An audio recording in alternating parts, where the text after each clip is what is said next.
Residential সার্টিফিকেটের জন্য আমরা আগে দেখেছি যে ডগবাবু, সোনালিকা ট্রাক্টর অনেকেই আবেদন করেছিল। এবার আরেকটা আবেদনপত্র দেখাই আপনাদের।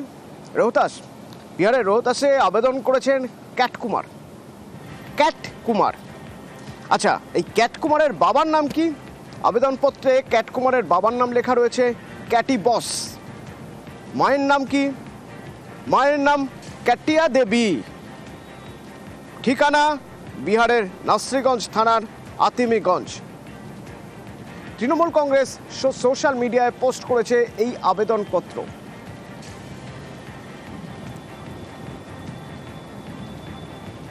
কুত্তাবাবু, ট্রাম্প এবং ট্র্যাক্টর ইত্যাদি নামে বিহারের রেসিডেন্সিয়াল সার্টিফিকেট আমরা অলরেডি দেখেছিলাম।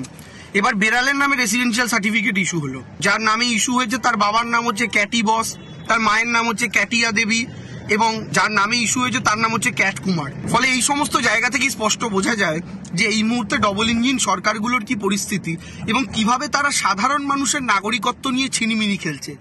এই জন্যই আমরা এসআইআর এর বিরোধিতা করছি এবং আমরা আবার বলছি, এই কুকুর বেড়ালদের ভোটে কিন্তু আপনারা জেতেননি, জিতেছেন মানুষের ভোটে। সেই মানুষের মাটি কেড়ে ট্রাক্টর, ডোনাল্ড ট্রাম্প আর বিড়াল কুকুরকে যদি রেসিডেন্সিয়াল সার্টিফিকেট নেন, পরের বার ভোটটাই কুকুর বেড়ালদের কাছেই চাইতে যাবেন, মানুষের কাছে আসবেন না।